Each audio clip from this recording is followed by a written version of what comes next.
સુરતના અડાજણ પાલ ગામ ગૌરવ પાઠ રોડ વિસ્તારમાં આવેલા મહિન્દ્રા શોરૂમના વર્કશોપમાં આજે બપોરે એક થાર કારમાં અચાનક આગ લાગતા અફડાતફડીનો માહોલ સર્જાયો હતો। સદનસીબે ફાયર બ્રિગેડની ત્વરિત કામગીરીને કારણે મોટી જાનહાનિ ટળી હતી, પરંતુ આગને કારણે વર્કશોપમાં રહેલી એક કાર બળીને ખાખ થઈ ગઈ હતી।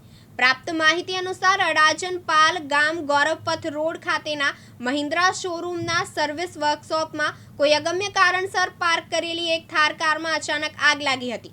जोतजोतामां आगे विकराल स्वरूप धारण करता वर्कशॉप में हाजर स्टाफ और ग्राहकों में घबराट फैलायो हतो। स्टाफ द्वारा आग पर काबू मेळववानो प्रयास करवामां आव्यो हतो, जो कि आग काबूमां आवी न हती अने फायर विभागने जाण करवामां आवी हती।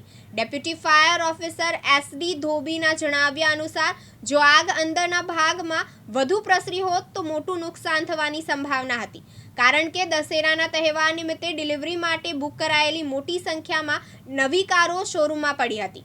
સમયસર આગ પર કાબૂ મેળવી લેવાયો હોવાથી આ કારોને નુકસાન થતું બચાવી શકાયું છે।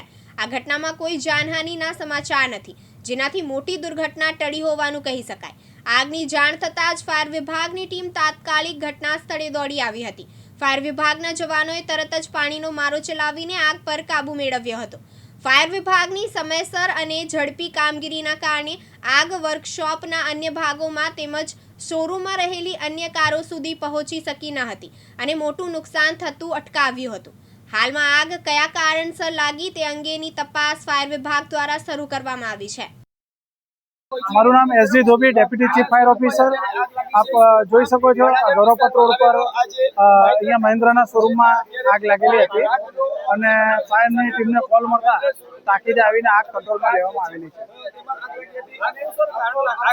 આગના કારણ હજુ સુધી જાણવા નથી મળ્યું। આગ આપ જોઈ શકો છો વિકલ। યાસીન દારા, દિવ્યાંગ ન્યૂઝ, સુરત।